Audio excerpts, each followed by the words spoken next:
ವರ್ಷಗಳ ಹಿಂದೆ ಇವರಿಗೆ ಕೃಷಿಯ ಗಂಧಗಾಳಿಯೂ ಇರಲಿಲ್ಲ. ಆದ್ರೆ ಈಕೆ ಇಂದು ಸೂಪರ್ ಸ್ಟಾರ್ ಮಹಿಳೆ. ವಿಶೇಷವಾಗಿ ರೇಷ್ಮೆ ಕೃಷಿಯಲ್ಲಿ ಯಶಸ್ಸನ್ನ ಸಾಧಿಸಿದ ಸಾಧಕಿ.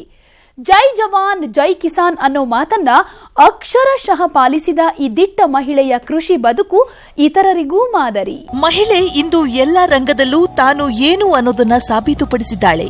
ಇದಕ್ಕೆ ಕೃಷಿ ಕ್ಷೇತ್ರ ಕೂಡ ಹೊರತಾಗಿಲ್ಲ. ಅದೆಷ್ಟೋ ಮಹಿಳೆಯರು ಒಕ್ಕಲುತನವನ್ನೇ ಒಪ್ಪಿಕೊಂಡು ಯಶಸ್ಸಿನತ್ತ ಹೆಜ್ಜೆ ಇಡ್ತಿದ್ದಾರೆ. ಅಂಥವರ ಸಾಲಿನಲ್ಲಿ ವಿಭಿನ್ನವಾಗಿ ನಿಲ್ಲುವವರೇ ಬೆಳಗಾವಿ ಜಿಲ್ಲೆ ರಾಯಭಾಗ ತಾಲೂಕು ನಿಪ್ಪನಾಳ ಗ್ರಾಮದ ಶೋಭಾ ಪಾಟೀಲ್. ಪಿಯುಸಿವರೆಗೆ ಓದಿರೋ ಶೋಭಾ ಪಾಟೀಲರಿಗೆ ಪ್ರಾರಂಭದಲ್ಲಿ ಕೃಷಿ ಅಂದ್ರೆ ಏನು ಅಂತಾನೆ ಗೊತ್ತಿರಲಿಲ್ವಂತೆ. ಅವರಿಗೆ ಕೃಷಿ ಅನ್ನೋದು ಸಂಪೂರ್ಣ ಹೊಸತು, ಎಲ್ಲವನ್ನ ಕಲಿಬೇಕಾದ ಅನಿವಾರ್ಯತೆ. ಆದ್ರೂ ಛಲ ಬಿಡದೆ ಕೃಷಿ ಜ್ಞಾನವನ್ನ ಸಂಪಾದಿಸಿಕೊಳ್ತಾರೆ. ಆಮೇಲೆ ಹಿಂತಿರುಗಿ ನೋಡಿದ್ದೇ ಇಲ್ಲ.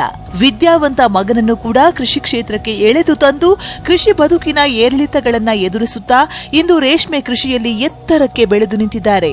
ಮೊದಲಿಗೆ ಎಲ್ಲರೂ ಮಾಡುವಂಗ ಗೊಂಜಾಳ, ಜೋಳ, ತೊಗರಿ, ಆಮೇಲೆ ಹತ್ತಿ, ಆಮೇಲೆ ಹೂವು ಇಂಥವೆಲ್ಲ ಬೆಳಿಗತ್ತೀವಿ. ಅದ್ರಾಗೇನು ನಮಗೆ ಫಾಯ್ದಾ ಸಿಗಲಿಲ್ಲ.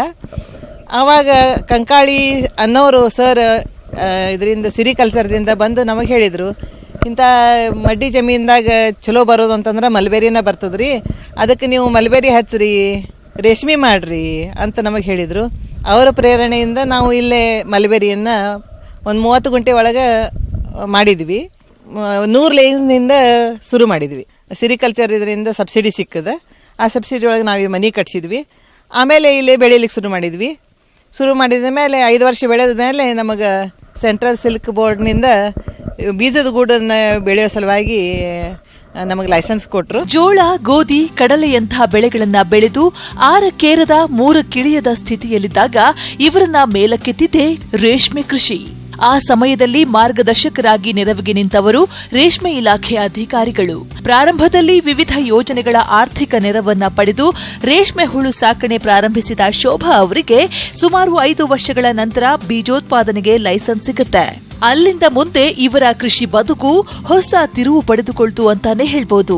ಪ್ರಸ್ತುತ 75 ಅಡಿ ಉದ್ದ, 21 ಅಡಿ ಅಗಲ ಮತ್ತು 18 ಅಡಿ ಎತ್ತರದ ಶೆಡ್ನಲ್ಲಿ ವೈಜ್ಞಾನಿಕ ಪದ್ಧತಿಯಲ್ಲಿ ಹುಳುಗಳನ್ನ ಸಾಕಣೆ ಮಾಡ್ತಿದ್ದು, ಗುಣಮಟ್ಟದ ಬೀಜದ ಗೂಡು ಉತ್ಪಾದನೆಯಲ್ಲಿ ಯಾವುದೇ ರಾಜಿ ಇಲ್ಲ. 21 ಫೂಟ್ ಅಗಲ, 18 ಫೂಟ್ ಎತ್ತರದ, ಅದಕ್ಕೆಲ್ಲ 6 ಕಿಡಿಕೆವ, ತೆಳಗ ಮೇಲೆ 2 ಕಡೆ, ತೆಳಗ ಸಣ್ಣ ಕಿಡಿಕೆ ಅಂದ್ರೆ ವೆಂಟಿಲೇಷನ್ ಕರೆಕ್ಟ್ ಆಗಲಿ ಅಂತ ಹೇಳಿ. ಒಳಗ ರ್ಯಾಕ್ 2 ರ್ಯಾಕ್ ಅವ. ಒಂದು ರ್ಯಾಕಿಗೆ 5 ಖಾನೆ ಅವ. ಉದ್ದಕ್ಕೆ 60 ಫೂಟ್ ಅದ, ಅಗಲಕ್ಕೆ 6 ಫೂಟ್ ಅದ. ಅಲ್ಲಿ ನಾವು 300ರಿಂದ 350 ಲೇಯಿಂಗ್ಸ್ ನಾವು ಹಾಕ್ತೀವಿ ಹುಳುಗಳನ್ನು. ಬಳವಳಿಯಿಂದ ಏನು ಇದು ತತ್ತಿ ತರ್ತೀವಲ್ಲ ಅದನ್ನ ನಾವು ಮನೆ ಒಳಗನೆ ಚಾಕಿ ಮಾಡ್ತೀವಿ. ಒಂದೊಂದ್ಸಲ ಸೌಡಿಲ್ಲ ಅಂತಂದ್ರೆ ಚಾಕಿ ಸೆಂಟ್ರಿಗೂ ಕೊಟ್ಟಿರ್ತೀವಿ. 2ನೇ ಜ್ವರ ದಾಟಿದ ಮೇಲೆ ಟೊಂಗಿನ ಇಡ್ಲಿಕ್ಕೆ ಶುರು ಮಾಡ್ತೀವಿ. ಸೋಂಕು ರೋಗ ಬರಬಾರ್ದಂದ್ರೆ ವಿಜೇತ ಇದನ್ನ ನಾವು ಹೊಡಿತೀವಿ.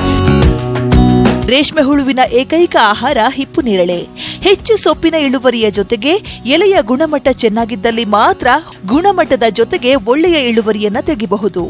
ಶೋಭಾ ಪಾಟೀಲ್ ಅವರು V1 ಅನ್ನೋ ಹಿಪ್ಪು ನೇರಳೆ ತಳಿಯನ್ನ ಆಯ್ದುಕೊಂಡಿದ್ದು ಮರ ಪದ್ಧತಿಯಲ್ಲಿ ಬೆಳೆಸ್ತಾ ಇದ್ದಾರೆ. ಡ್ರಿಪ್ ಅಳವಡಿಕೆಯ ಜೊತೆಗೆ ಹೆಚ್ಚು ಸಾವಯವ ಗೊಬ್ಬರಗಳನ್ನ ಬಳಸಲಾಗುತ್ತೆ. 6 ಎಕರೆ ಹಿಪ್ಪು ನೇರಳೆ ತೋಟವನ್ನ 3 ಭಾಗಗಳನ್ನಾಗಿ ಮಾಡಿಕೊಂಡಿದ್ದು ಪ್ರತಿ ತಿಂಗಳು 300ರಿಂದ 350 ಮೊಟ್ಟೆಗಳನ್ನ ಸಾಕಣೆ ಮಾಡ್ತಿದ್ದಾರೆ. ಹೀಗಾಗಿ ವರ್ಷ ಪೂರ್ತಿ ಹಂತ ಹಂತವಾಗಿ ಹುಳುಗಳನ್ನ ಮೇಯಿಸಲು ಅನುಕೂಲವಾಗಿದೆ. ಇಲ್ಲಿ ರೇಷ್ಮೆ ಗೂಡುಗಳಿಗಿಂತ ಒಳಗೆ ಇರೋ ಹುಳು ಪ್ರಮುಖವಾದದ್ದು. ಉತ್ಕೃಷ್ಟ ಗುಣಮಟ್ಟದ ಸೊಪ್ಪು ಕೊಡೋದು ಬಹು ಮುಖ್ಯ ಅಂತಾರೆ. ನಾವು V1 ಬೆಳಿತೀವಿ. V1 ಭಾಳ ಚಲೋ ಅದ. ದಪ್ಪ ಎಲೆ ಬರ್ತದ, ಶೈನಿಂಗ್ ಇರ್ತದ, ಮತ್ತು ಹುಳುಗಳಿಗೆ ಅತಿ ಸೂಕ್ತವಾದ ತಪ್ಪಲ ಅಂತ ಅನಿಸ್ತದ ನನಗೆ. ಟ್ರೀ ಪದ್ಧತಿಯಿಂದ ಗಿಡವನ್ನು ಬೆಳಿತೀವಿ. ಅದಕ್ಕೆಲ್ಲ ಆಜುಬಾಜುಕೇನು ಟೊಂಗಿ ಬಂದಿರ್ತಾವಲ್ಲ, ಕೆಳಗಿನ ಟೊಂಗಿನೆಲ್ಲ ಗೀಳಿಸಿ ಬಿಡ್ತೀವಿ. ಮೇಲೆ 7-8 ಅಷ್ಟೇ ನಾವು ಟೊಂಗಿಗಳನ್ನು ಬಿಡ್ತೀವಿ. ಅಂದ್ರೆ ಅದು ಚಲೋ ಬೆಳಿತಾವೆ. ಬಾಕಿ ಟೊಂಗಿಗೆಲ್ಲ ಹೋಗೋದೇನು ಇದಿರ್ತದಲ್ಲ ಆಹಾರ, ಅದೆಲ್ಲ 8 ಟೊಂಗಿ ಒಳಗೆ ಬರೋದ್ರಿಂದ ಅಗದಿ ಹೆಲ್ದಿಯಾಗಿ ಬೆಳೀತದೆ. ಅಂದ್ರೆ ಹೆಂಗಿರ್ಬೇಕಂದ್ರೆ ತೊಪ್ಪಲ ಹೆಂಗಿರ್ಬೇಕಂದ್ರೆ ಚೂಟಿ, ಅದನ್ನು ತುಂಬನ ಚೂಟಿ ಇದ್ರೆ ಅದರೊಳಗಿಂದ ಹಾಲು ಬರಬೇಕು, ಶೈನಿಂಗ್ ಇರಬೇಕು, ಎಲೆ ದೊಡ್ಡದಿರಬೇಕು ಮತ್ತು ಥಿಕ್ಕಾಗಿರ್ಬೇಕು. ಆ ಎಲೆಯನ್ನು ನಾವು ಮುದ್ದಿ ಮಾಡಿ ಮುಟಿಯೊಳಗೆ ಹಿಡಿದು ಮತ್ತೆ ಹಿಂಗೆ ತೆಗೆದ್ರೆ ಅವು ಸ್ಟ್ರೇಟ್ ಆಗಬೇಕು. ಅದು ಹರಿಬಾರ್ದು. ಹರಿತು ಅಂತಂದ್ರೊಳಗೆ ಸತ್ತು ಬಿಲ್ಲ ಅಂತ ತಿಳ್ಕೊಬೇಕು. ಅದು ಪುಡಿ ಪುಡಿ ಆಗಬಾರ್ದು. ಎಲೆ ನಾವು ಮುದ್ದೆ ಮಾಡಿ ಹಿಡಿದ್ರು ಹೆಂಗಿರ್ತದಲ್ಲ ಹಂಗೆ ಬಿಚ್ಚಿದ್ರೆ ಹೆಂಗಿರ್ತದಲ್ಲ ಹಂಗೆ ಇರಬೇಕು, ಮತ್ತು ಶೈನಿಂಗ್ ಇರಬೇಕು. ನಮಗೆ 2 ಎಕರೆ ಒಮ್ಮೊಮ್ಮೆ ಮೇಯಿಸ್ತೀವಿ ನಾವು, ಒಮ್ಮೊಮ್ಮೆ 1.5 ಎಕರೆನೂ ಹತ್ತದ. ಆದರೂ ಒಂದಿಷ್ಟು ತಪ್ಪಲ ಎಕ್ಸ್ಟ್ರಾ ಇರಲಿ ಅಂಥೇಳಿ 2 ಎಕರೆ ನಾವು ಮೇಯ್ಸಿಕೊತ ಹೋಗ್ತೀವಿ. ಹಂತ ಹಂತವಾಗಿ ಅವನ್ನ ಕಟ್ ಮಾಡ್ತೀವಿ. 2 ಎಕರೆ ಮೇಯ್ಸಿದ ಮೇಲೆ ಮತ್ತೆ 2 ಎಕರೆ ಬಂದಿರ್ತದೆ, ಅದಾಗ್ಬಿಡ್ದ ಮತ್ತೆ 2 ಎಕರೆ, ಹಿಂಗೆ ಆಮೇಲೆ ಹಂತ ಹಂತವಾಗಿ ನಾವು ಅದನ್ನು ಕಟ್ ಮಾಡಿ ಹುಳುಗಳಿಗೆ ಹಾಕ್ತೀವಿ. ಒಳಗಿನ ಹುಳು ಎಷ್ಟು ಸದೃಢವಾಗಿರ್ತದಲ್ಲ ಅದಕ್ಕೆ ಕಿಮ್ಮತ್ತದ. ಅಂದ್ರೆ ಆ ಹುಳು ಸುದೃಢವಾಗಿರ್ಬೇಕಾತಂತಂದ್ರೆ ಚಲೋ ತಪ್ಪಲು ಬೇಕು. ಅದಕ್ಕೆಲ್ಲ ನಾವು ಸಗಣಿ ಗೊಬ್ಬರನ ವಾಪರಿಸ್ತೀವಿ. ಇನ್ನು ಒಳ್ಳೆಯ ಗುಣಮಟ್ಟದ ಬೀಜದ ಗೂಡುಗಳ ಉತ್ಪಾದನೆಗೆ ಸೋಂಕು ನಿವಾರಣೆ ಕೂಡ ಅಷ್ಟೇ ಮುಖ್ಯ. ಚಾಕಿಹುಳು ಸಾಕಾಣಿಕೆಯಿಂದ ಹಿಡಿದು ಕೊನೆಯ ಹಂತದವರೆಗೆ ಹೆಚ್ಚು ಜಾಗರೂಕತೆ ವಹಿಸಿ ಕಾಲಕಾಲಕ್ಕೆ ಸೋಂಕು ನಿವಾರಣೆ ಔಷಧಿಗಳನ್ನ ಸಿಂಪರಣೆ ಮಾಡಲಾಗುತ್ತೆ. ಕೃಷಿ ಬೆಳೆಗಳನ್ನ ಬೆಳೆಯುತ್ತಾ ತದನಂತರ ಪ್ರತಿ ತಿಂಗಳು ಆದಾಯ ತರುವಂತಹ ರೇಷ್ಮೆ ಕೃಷಿಗೆ ಕೈ ಹಾಕಿ ಯಶಸ್ಸನ್ನ ತಮ್ಮದಾಗಿಸಿಕೊಂಡಿದ್ದಾರೆ ಶೋಭಾ ಪಾಟೀಲ್. ಇಂದು ಬೀಜೋತ್ಪಾದನೆಯಲ್ಲಿ ಮುಂಚೂಣಿಯಲ್ಲಿದ್ದಾರೆ. ಇವರ ಪ್ರತಿ ತಿಂಗಳ ಆದಾಯ ಎಷ್ಟು ಅನ್ನೋದನ್ನ ಕೇಳಿದ್ರೆ ನೀವು ಖಂಡಿತ ಶಾಕ್ ಆಗ್ತೀರಾ. ಇಂದು ರೇಷ್ಮೆ ಉದ್ಯಮದಲ್ಲಿ ಕರ್ನಾಟಕ ನಂಬರ್ 1 ಸ್ಥಾನದಲ್ಲಿದೆ. ಹಲವಾರು ರೈತರು ಈ ಉದ್ಯೋಗದಲ್ಲಿ ತೊಡಗಿಕೊಂಡಿದ್ದು, ಸಿಂಹಪಾಲು ರೈತರು ಮಾಡ್ತಾ ಇರೋದು ಕೋಲಾರ್ ಗೋಲ್ಡ್ ಮತ್ತು ಬೈವೋಲ್ಟಿನ್ ತಳಿಗಳ ಸಾಕಾಣಿಕೆಯನ್ನ. ಕೆಲವರು ಮಾತ್ರ ಬೀಜೋತ್ಪಾದನೆಯಲ್ಲಿ ತೊಡಗಿಸಿಕೊಂಡಿದ್ದಾರೆ. ಅಂಥವರಲ್ಲಿ ಶೋಭಾ ಪಾಟೀಲ್ ಕೂಡ ಒಬ್ರು. ಇವರು ಸಿಎಸ್ಆರ್ ಹೈಬ್ರಿಡ್ ತಳಿಗೆ ಬೇಕಾದ FC1 ಮತ್ತು FC2 ಅನ್ನೋ ರೇಷ್ಮೆ ಹುಳುಗಳನ್ನ ಉತ್ಪಾದನೆ ಮಾಡ್ತಿದ್ದಾರೆ. ಬೀಜದ ಗೂಡುಗಳ ಉತ್ಪಾದನೆ ಸಾಮಾನ್ಯ ಗೂಡು ಉತ್ಪಾದನೆಯಂತೆ ಅಲ್ಲ, ಅತಿ ಹೆಚ್ಚಿನ ಕಾಳಜಿ ಬೇಕಾಗುತ್ತೆ. ಇಲ್ಲಿ ಗೂಡಿಗಿಂತ ಗೂಡಿನ ಒಳಗೆ ಕೋಶಾವಸ್ಥೆಯಲ್ಲಿರುವ ರೇಷ್ಮೆ ಹುಳು ಮುಖ್ಯ. ಅದು ಎಷ್ಟು ಸದೃಢವಾಗಿರುತ್ತೋ, ಎಷ್ಟು ಆರೋಗ್ಯವಂತವಾಗಿರುತ್ತೋ ಅಷ್ಟು ಒಳ್ಳೇದು ಅಂತಾರೆ ಶೋಭಾ ಪಾಟೀಲ್. ಹುಳ ಅದು ಗೂಡು ಕಟ್ಲಿಕ್ಕೆ ಮೇಲೆ 6ನೇ ದಿವಸ ನಾವು ಬಿಡಿಸ್ಲಿಕ್ಕೆ ಶುರು ಮಾಡ್ತೀವಿ. ಯಾಕಂದ್ರೆ ಒಳಗದ ಹಸಿ ಇರಬಾರ್ದು, ಅದು ಪ್ಯೂಪ ಆಗಬೇಕು. ಪ್ಯೂಪ ಅಂತಂದ್ರೆ ಅದು ಕೆಂಪು ಕಲರ್, ಶೇಂಗಾ ಕಾಳಗತ್ತೆ ಕೆಂಪು ಕಲರ್ ಬರಬೇಕು. ಆಮೇಲೆ ನಾವು ಅದನ್ನು ಬಿಡಿಸ್ಲಿಕ್ಕೆ ಶುರು ಮಾಡ್ತೀವಿ. ಬಿಡಿಸಿ ಅದನ್ನು ಚೀಲಗಳಲ್ಲಿ ತುಂಬಿ ನಾವು ಮಳವಳಿಗೆ ಒಯ್ದು ಮಾರಿ ಬರ್ತೀವಿ. ಚಾಕಿಯಿಂದ ಹಿಡಿದು ಗೂಡು ಬಿಡಿಸೋವರೆಗೆ ನಮ್ದು ಇದು 1 ತಿಂಗಳ ಕಾರ್ಯಕ್ರಮ. ಪೂರ್ತಿ ಗೂಡು ಆದಮೇಲೆ 6 ದಿವಸ ಆದಮೇಲೆ ಪೂರ್ತಿ ಗೂಡು ಆದಮೇಲೆ ಪ್ಯೂಪ ಆದಮೇಲೆ ಅದನ್ನು ಕಟ್ ಮಾಡಿ ನೋಡ್ತೀವಿ. ಮೊದಲಿಗೆ ಶೇಂಗಾ ಕಾಳಗತ್ತೆ ಆಗಿದೆಲ್ಲೋ ಕಟ್ ಮಾಡಿ ನೋಡ್ತೀವಿ, ಒಂದು 5-6 ಗೂಡು ಕಟ್ ಮಾಡಿ ನೋಡ್ತೀವಿ. ಆಮೇಲೆ ಅದನ್ನು ಬಿಡಿಸ್ಲಿಕ್ಕೆ ಶುರು ಮಾಡ್ತೀವಿ. ಬಿಡಿಸಿ ಅವನ್ನ ಕೆಲವೊಂದು ಟ್ರೇ ಅವ ನಮ್ಮಲ್ಲಿ, ಆ ಟ್ರೇ ಒಳಗೆಲ್ಲ ಹಾಕಿಡ್ತೀವಿ. ಹಾಕಿಟ್ಟು ಪೂರ್ತಿ ಎಲ್ಲ ಬಿಡಿಸಾದ್ಮೇಲೆ ಮತ್ತೊಮ್ಮೆ ಸಾಲ್ಟಿಂಗ್ ಮಾಡ್ತೀವಿ. ಅದನ್ನು ಅದರೊಳಗೆ ಹಿಕ್ಕಿ, ಜಲ್ಲಿಗೂಡು, ಡಬಲ್ ಗೂಡು, ಗಂಟು ಗೂಡು ಇವೆಲ್ಲ ಇದ್ದದ್ದನ್ನೆಲ್ಲ ತೆಗಿತೀವಿ. ನಾವು ತೆಗೆದು ಚಲೋ ಪ್ಯೂವರ್ ಗೂಡಿದ್ದನ್ನು ಅಷ್ಟೇ ನಾವು ಅದರೊಳಗೆ ಇಡ್ತೀವಿ. ಆಮೇಲೆ ಕೆಂಪು ಇದು ಪ್ಲಾಸ್ಟಿಕ್ ಚೀಲ ಇರ್ತಾವೆ, ಅದರೊಳಗೆ ತುಂಬಿ ನಾವು ಮಳವಳಿಗೆ ಹೋಗಿ ಅಲ್ಲಿ ಗೂಡನ್ನು ಮಾರಿ ಎಷ್ಟು ಪ್ರಿಪ್ರೇಷನ್ ಬಂದದ ಎಲ್ಲ ನೋಡಿಕೊಂಡು ಅಲ್ಲಿಂದ ಆಗಿಂದಾಗ ನಮಗೆ ರೊಕ್ಕ ಕೊಡ್ತಾರೆ, ನಮ್ಮ ಅಕೌಂಟ್ ಪೇ ಮಾಡಿಬಿಡ್ತಾರೆ. ಇನ್ನು ಖರ್ಚು ಮತ್ತು ಆದಾಯದ ವಿಷಯಕ್ಕೆ ಬರೋಣ. ಇಲ್ಲಿ ಶೋಭಾ ಪಾಟೀಲ್ ಒಂದು ಬ್ಯಾಚ್ನಲ್ಲಿ 175 FC1 ಮತ್ತು 175 FC2 ಶುದ್ಧ ತಳಿ ಮೊಟ್ಟೆಯನ್ನ ಸಾಕಾಣಿಕೆ ಮಾಡ್ತಿದ್ದು, ಪ್ರತಿ 100 ಮೊಟ್ಟೆಗೆ ಅಂದಾಜು 85 ಕೆಜಿ ಗೂಡಿನ ಇಳುವರಿ ಪಡಿತಾ ಇದ್ದಾರೆ. ವರ್ಷಕ್ಕೆ 10 ಬ್ಯಾಚ್ಗಳಿಂದ 3000 ಕೆಜಿ ಗೂಡಿನ ಉತ್ಪಾದನೆಯಾಗುತ್ತೆ. ಕೆಜಿಗೆ 800 ರೂಪಾಯಿ ದರ ನಿಗದಿಯಾಗಿದ್ದು, ಒಟ್ಟು ಆದಾಯ ವರ್ಷಕ್ಕೆ 24 ಲಕ್ಷ. ಇದರಲ್ಲಿ ಸುಮಾರು 4 ಲಕ್ಷ ಖರ್ಚು ತೆಗೆದ್ರೆ ಉಳಿಯೋದು ವರ್ಷಕ್ಕೆ 20 ಲಕ್ಷ ರೂಪಾಯಿ.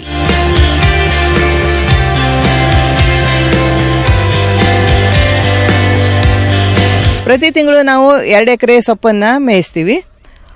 350 ಮೊಟ್ಟೆ ಸಾಕಣೆ ನಾವು ಮಾಡ್ತೀವಿ. ಅದರೊಳಗೆ FC1 175, ಆಮೇಲೆ FC2 175 ಮೊಟ್ಟೆಗಳನ್ನು ನಾವು ತರ್ತೀವಿ. ಸರಾಸರಿ 300 ಕೆಜಿ ಗೂಡನ್ನು ನಾವು ಉತ್ಪಾದನೆ ಮಾಡ್ತೀವಿ. ಪ್ರತಿ ತಿಂಗಳು 800 ರೂಪಾಯಿ ದರ, 2,40,000 ರೂಪಾಯಿ ಪ್ರತಿ ತಿಂಗಳ ಆದಾಯ ನಮ್ಮದದ. ಇದರಲ್ಲಿ ಖರ್ಚು ಸುಣ್ಣಕ್ಕೆ ಅಂಥೇಳಿ 5,000 ರೂಪಾಯಿ, ಔಷಧಗಳು 5,000 ರೂಪಾಯಿ, ಆಮೇಲೆ ಒಂದು ಬೆಳೆಗೆ ಆಳುಗಳ ಖರ್ಚು 112 ಆಳುಗಳು ನಮಗೆ ಹತ್ತಾವೆ. ಒಬ್ಬೊಬ್ಬರಿಗೆ 200 ರೂಪಾಯಿ ನಾವು ದರದಂಗೆ ಆಳು ಪಗಾರ ಕೊಡ್ತೀವಿ. ಅದಕ್ಕೆ 22,400 ರೂಪಾಯಿ ಆಳುಗಳ ಪಗಾರ ಆಗ್ತದೆ. ಒಯ್ಲಿಕ್ಕೆ ಮಾಡಲಿಕ್ಕೆ ಅಂಥೇಳಿ 6,000 ರೂಪಾಯಿ, ಆಮೇಲೆ ಟ್ಯಾಕ್ಟ್ರ್ ಕೆಲಸ 5,000 ರೂಪಾಯಿ. ಒಟ್ಟು ಖರ್ಚು 43,400 ರೂಪಾಯಿ.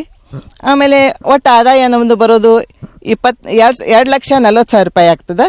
ಅದರೊಳಗೆ 43,400 ರೂಪಾಯಿ ಖರ್ಚು ಆಗ್ತದೆ.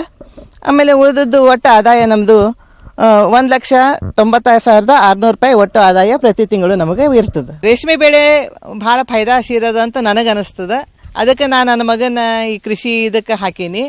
ಆಮೇಲೆ ಒಬ್ಬವ ಕೃಷಿಯನ್ನು ಮಾಡ್ತಾನೆ, ಇನ್ನೊಬ್ಬ ನಾನು ಲೆಫ್ಟಿನೆಂಟ್ ಕಮಾಂಡರ್ ಶ್ರೀಹರಿ ಪಾಟೀಲ್ ಅಂತ ಅವನನ್ನು ಸೇನೆಗೆ ಹಾಕಿದ್ದೀನಿ. ಇದಕ್ಕೆ ಜೈ ಜವಾನ್ ಜೈ ಕಿಸಾನ್ ಇದು ನನ್ನ ಘೋಷಣೆ.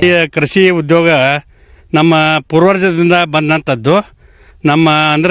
ನಮ್ಮ ತಾತ, ನಮ್ಮ ಅಜ್ಜ, ನಮ್ಮ ತಂದೆ ಮೊದಲು ಈ ರೀತಿ ನಾವು ಈ ಗೋವಿನ ಜೋಳ, ಕಬ್ಬು ಇತರೆ ಬೆಳೆಗಳನ್ನು ಬೆಳೀತಿದ್ವಿ. ಆದರೂ ಇಷ್ಟು ನಾವು ಇಳುವರಿ ಸಿಗ್ತಿದ್ದಿಲ್ಲ, ಇಷ್ಟು ದುಡ್ಡು ನಮಗೆ ಆಗ್ತಿದ್ದಿಲ್ಲ. ಈಗ ಈ ಕೃಷಿಯಲ್ಲಿ ನಮ್ಮ ವೈನಿಯವರು ಅಂದರೆ ಶೋಭಾ ಗೋವಿಂದ ಪಾಟ್ಲಿಯವರು ಈ ನಮ್ಮ ಕೃಷಿ ಒಳಗೆ ಅದನ್ನ ಸಾಧನೆ ಅಂತ ಹೇಳ್ಬೋದು. ಯಾಕಂದರೆ ಈ ಸ್ವಲ್ಪ ಅವಧಿಯಲ್ಲಿ ಅಂದರೆ ತಿಂಗಳಲ್ಲಿ 2 ಲಕ್ಷ ಆದಾಯವನ್ನು ಗಳಿಸೋದು ಇದು ನಮಗೆ ಒಂದು ಸಂತೋಷವನ್ನು ತಂದು ಕೊಟ್ಟಿದೆ. ಶೋಭಾ ಪಾಟೀಲ್ ಸಕಲ ಕಲಾವಲ್ಲಭೆ, 10 ಉತ್ತಮ ಹವ್ಯಾಸಗಳನ್ನ ಮೈಗೂಡಿಸಿಕೊಂಡಿದ್ದಾರೆ. ಕೃಷಿ ಕಾಯಕದ ಜೊತೆಗೆ ಯೋಗ, ಹೊಲಿಗೆ, ರಂಗೋಲಿ, ಅಡುಗೆಯಲ್ಲಿ ಇವರು ಎಕ್ಸ್ಪರ್ಟ್. ಕೂಲಿ ಕಾರ್ಮಿಕರನ್ನ ಉತ್ತಮವಾಗಿ ನೋಡ್ಕೊಳ್ಳೋದಷ್ಟೇ ಅಲ್ಲ, ಅವರ ಬದುಕಿಗೆ ದಾರಿ ಮಾಡಿಕೊಟ್ಟಿದ್ದಾರೆ. ಇವರ ಕೃಷಿ ಸಾಧನೆಗೆ ಹಲವು ಪ್ರಶಸ್ತಿಗಳು ಕೂಡ ಒಲಿದು ಬಂದಿವೆ. ಒಟ್ಟಾರೆ ಜೈ ಜವಾನ್ ಜೈ ಕಿಸಾನ್ ಅನ್ನೋ ಘೋಷಣೆಯನ್ನ ಅಕ್ಷರಶಃ ಪಾಲಿಸಿ ರೇಷ್ಮೆ ಕೃಷಿಯಲ್ಲಿ ಸಾಧನೆ ಮಾಡಿರುವ, ತಮ್ಮನ್ನ ಸಂಪೂರ್ಣವಾಗಿ ಕೃಷಿಗೆ ಸಮರ್ಪಿಸಿಕೊಂಡಿರುವ ಶೋಭಾ ಪಾಟೀಲ್ ಕೃಷಿ ಲಾಭದಾಯಕವಲ್ಲ ಅನ್ನುವವರಿಗೆ ಮಾದರಿಯಾಗಿ ನಿಂತಿದ್ದಾರೆ. ಕೃಷಿ ಚಟುವಟಿಕೆಯಲ್ಲಿ ಆದಾಯ ಕಮ್ಮಿ, ಬಿಸಿಲು ಮಳೆ ಅನ್ನದೇ ದುಡಿಮೆ ಮಾಡಿದ್ರೂ ಆದಾಯ ಕೈ ಸೇರೋ ಭರವಸೆ ಇಲ್ಲ. ಹಾಗಾಗಿ ದಶಕಗಳ ಕಾಲ ವ್ಯವಸಾಯ ಮಾಡಿಕೊಂಡಿದ್ದ ರೈತರೇ ಕೃಷಿಯಿಂದ ವಿಮುಖರಾಗ್ತಾ ಇದ್ದಾರೆ. ಆದರೆ ಇಲ್ಲೊಬ್ಬ ದಿಟ್ಟ ರೈತ ಮಹಿಳೆ ಬರಡು ಭೂಮಿಯಲ್ಲಿ ಬಂಗಾರದಂತಹ ಬೆಳೆ ಬೆಳೆದು ಇತರರಿಗೆ ಮಾದರಿಯಾಗಿದ್ದಾರೆ. ಸಂಕಷ್ಟಗಳ ಸರಮಾಲೆಯ ನಡುವೆಯೂ ಸಾಧನೆಯ ಮೆಟ್ಟಿಲು ಏರಿದ ಛಲಗಾರ್ತಿಯರು ನಮ್ಮ ನಡುವೆ ಇದ್ದಾರೆ. ಭೂತಾಯಿ ಕೈ ಹಿಡಿಲಿಲ್ಲ ಅಂತ ಅನ್ನದಾತರು ಆತ್ಮಹತ್ಯೆ ದಾರಿ ಹಿಡಿದಿರೋ ಇಂದಿನ ದಿನಗಳಲ್ಲಿ ಕೃಷಿ ಕ್ಷೇತ್ರದಲ್ಲಿ ಗಣನೀಯ ಸಾಧನೆ ಮಾಡೋ ಮೂಲಕ ಈ ಮಹಿಳೆ ಸೈ ಎನ್ನಿಸಿಕೊಂಡಿದ್ದಾಳೆ. ಇವರ ಹೆಸರು ಹೇಮಶ್ರೀ. ಹಾಸನದ ವಿದ್ಯಾನಗರದ ನಿವಾಸಿ. ನೋಡೋಕೆ ಹೈಫೈ ರೀತಿ ಕಂಡ್ರು ಅಪ್ಪಟ ರೈತ ಮಹಿಳೆ. ಬೆಳಗ್ಗೆ 5ರಿಂದ ರಾತ್ರಿ 10ರವರೆಗೂ ಕೃಷಿ ಚಟುವಟಿಕೆಯಲ್ಲಿ ತಮ್ಮನ್ನ ತೊಡಗಿಸಿಕೊಂಡು ಕೃಷಿಯನ್ನೇ ಉಸಿರಾಡ್ತಾ ಇರುವ ಸಾಧಕ. ಹಾಸನ ನಗರದಿಂದ ಸುಮಾರು 15 ಕಿಲೋಮೀಟರ್ ದೂರದ ಗೌರಿಪುರ ಗ್ರಾಮದಲ್ಲಿ 20 ಎಕರೆ ಜಮೀನು ಹೊಂದಿರೋ ಹೇಮಶ್ರೀ ಅವರ ಹುಟ್ಟೂರು ಊಟಿ. ಓದಿದ್ದು ಪಿಯುಸಿವರೆಗೆ. ಬೇಸಾಯ ಅಂದ್ರೆ ಏನು ಅಂತ ಗೊತ್ತಿಲ್ಲದ, ಬರದಿಂದ ಕುಡಿಯೋ ನೀರಿಗೂ ಹಾಹಾಕಾರ ಎದುರಿಸ್ತಾ ಇರೋ ದಿನಗಳಲ್ಲಿ ತಾತ ನೀಡಿದ ಬಂಜರು ಜಮೀನನ್ನೇ ಹಸಿರಾಗಿಸಿ ಉತ್ತಮ ಬೆಳೆ ಬೆಳೀತಾ ಇದ್ದಾರೆ. ಜಮೀನ್ ಶುರು ಮಾಡಿದಾಗ್ಲಿಂದ ನಾನು ವೆರಿ ಫಸ್ಟ್ ಡೇ ನನ್ನ ಜಮೀನ್ ಇಲ್ಲಿದೆ ಮಾಡ್ಕೊ ಅಂತ ನಮ್ಮ ತಂದೆಯವ್ರು ಕೊಟ್ಟಾಗ್ಲಿಂದನೂ ನನ್ನ ಅವರು ಕೊಡೋ ದಿವಸನೇ ಹೇಳಿದ್ರು, ನಾವೆಲ್ಲ ಊಟಿಲಿ ಆ ಕಾಲದಲ್ಲಿ ಎಲ್ಲ ಪಾಯ್ಸನ್ ಹಾಕಿ ಅಷ್ಟರಲ್ಲಿ ಅಲ್ಲೆಲ್ಲ ಬೆಳೀತಾ ಇದ್ದಿದ್ದೆ ವೆಜಿಟೇಬಲ್ಸು. ಹಂಗಾಗಿ ಎಲ್ಲ ತುಂಬ ಹೈ ಇದಿರೋಂಥ ಪಾಯ್ಸನ್ನ ಸ್ಪ್ರೇ ಮಾಡ್ತಾಯಿದ್ರು. ನಾವೆಲ್ಲ ಎನ್ವೈರ್ಮೆಂಟ್ ಎಲ್ಲ ಹಾಳು ಮಾಡಿದ್ದೀವಿ, ಮತ್ತು ಸಾಯಿಲು ಹಾಳು ಮಾಡಿದ್ದೀವಿ, ಮತ್ತು ಜನಗಳಿಗೆ ಚಿಕ್ಕದಾಗಿ ಪಾಯ್ಸನ್ನು ತಿನ್ನಿಸ್ತೀವಿ. ಪ್ರಾಮಿಸ್ ಮಾಡು ಅದನ್ನು ಮಾಡೋಕ್ಕೆ ಹೋಗಬೇಡ, ಬರೀ ಎನ್ವೈರ್ಮೆಂಟಿಗೆ ಏನು ಕೊಡುಗೆ ಕೊಡ್ಬೋದು, ಭೂಮಿನ ನೀನು ಉಳಿಸ್ಕೊ, ಅಂಥ ಕೆಲಸ ಮಾಡು ಈ ಜಮೀನಲ್ಲಿ ಅಂತ ಹೇಳಿದ್ರು. ಅವಾಗಲಿಂದ ಆ ಥರ ಮಾಡಬೇಕು ಅಂದರೆ ನನಗೆ ಗೊತ್ತೇ ಇಲ್ವಲ್ಲ, ನೀನು ಭೂಮಿಗೆ ಹೋಗು, ನೀನೇನು ಪಾಯ್ಸನ್ ಹಾಕಬೇಡ, ಅದೇ ಕೊಡುತ್ತೆ ಅಂತ. ಈಗ ಇಲ್ಲೇ ನೀವೇ ನೋಡ್ತಾ ಇದ್ದೀರಾ, ಗಿಡ ಮರ ಎಲ್ಲ ಬೆಳೆದಿದೆ. ಇದು 20 ವರ್ಷದಿಂದ ನಾನೇನು ಉಳುಮೆ ಮಾಡಿಲ್ಲ. ಈ ಮರದಲ್ಲಿ ಕೊಡ್ತಾ ಇರೋ ಕಾಯಿ ಇವತ್ತೇನು ಬಿಡ್ತಿದೆ ಅದು ಒಂಥರ ನೇಚರ್ಸ್ ಗಿಫ್ಟ್ ಅಂತಲೇ ಹೇಳಬೇಕು. ತೆಂಗಿದೆ, ಅಡಿಕೆ ಇದೆ, ಬಾಳೆ ಇದೆ, ಏಲಕ್ಕಿ ಇದೆ, ಕಾಫಿನೂ ಇದೆ, ಮೆಣಸಿದೆ. ಆಮೇಲೆ ತರಕಾರಿ ಬಂದು ಎಲ್ಲ ಥರ ತರಕಾರಿನೂ ಬೆಳ್ಕೊಳ್ತೀನಿ. ಮೆಣಸಿನ್ಕಾಯಿ, ಹಾಗಲಕಾಯಿ, ಹೀರೆಕಾಯಿ, ಕ್ಯಾಬೇಜು ಆ ಥರದ್ದು. ಮತ್ತು ಈಗ ಕಮರ್ಷಿಯಲ್ ಕ್ರಾಪ್ ಅಂತ ಹೋಗುವಾಗ ಕೃಷಿಗೆ ಹೋದಾಗ ಜೋಳ ಬೆಳ್ಕೊಳ್ತೀನಿ, ಆಲೂಗಡ್ಡೆ, ರಾಗಿ, ತೊಗರಿ, ಕಾಳು. ಅದು ನನ್ನ ಮನೆಗೆ ನಮ್ಮ ಜೀವನ ಮಾಡೋಕ್ಕೆ ಏನೆಲ್ಲ ಬೇಕು 90% ಎಲ್ಲನ ನಾನೇ ಬೆಳ್ಕೊಳ್ತೀನಿ. ಸದ್ಯ ಜಮೀನಿನಲ್ಲಿ ಕಾಫಿ, ಏಲಕ್ಕಿ, ಕಿತ್ತಲೆ, ಕರಿಮೆಣಸು, ಅಡಿಕೆ, ಶುಂಠಿ ಹಾಗೂ ತರಕಾರಿ ಬೆಳೆ ಇದೆ. ಅಷ್ಟೇ ಅಲ್ಲ, ತೆಂಗು, ಸಿಲ್ವರ್, ತೇಗ, ಹಲಸು, ಅಡಿಕೆ ಮರಗಳು ಹಚ್ಚ ಹಸಿರಿನಿಂದ ಕಂಗೊಳಿಸ್ತಾ ಇವೆ. ಮಣ್ಣು ಮತ್ತು ನೀರಿನ ಸಂರಕ್ಷಣೆಗೆ ಜೈವಿಕ ಬದು, ಕೃಷಿ ಹೊಂಡ, ಮಳೆ ನೀರು ಸಂಗ್ರಹ, ಚೆಕ್ ಡ್ಯಾಂ ನಿರ್ಮಿಸಲಾಗಿದೆ. ನೀರಿನ ಸದ್ಬಳಕೆಗೆ ತುಂತುರು ಹಾಗೂ ಹನಿ ನೀರಾವರಿ ಪದ್ಧತಿಯನ್ನ ಅಳವಡಿಸಿಕೊಂಡಿದ್ದಾರೆ. ಈ ತೋಟಕ್ಕೆ ಒಂದು ಹಿಡಿ ರಾಸಾಯನಿಕ ಗೊಬ್ಬರವನ್ನೂ ಬಳಸುವುದಿಲ್ಲ. ಸಾವಯವ ಪದ್ಧತಿಯಲ್ಲೇ ಬೆಳೆಗಳನ್ನ ನಿರ್ವಹಣೆ ಮಾಡಲಾಗ್ತಾ ಇದೆ. ಪಶುಪಾಲನೆಗೂ ಒತ್ತು ಕೊಟ್ಟಿದ್ದು ಇದುವೇ ಕೃಷಿಗೆ ಆಧಾರ ಅಂತಾರೆ ಹೇಮಶ್ರೀ. ಒಂದು ಹಸು ಇದ್ದಾಗ ನಾವು ಎಲ್ಲೇ ಹೋಗಿದ್ರು ಮನೆಗೆ ಬರ್ತೀವಿ.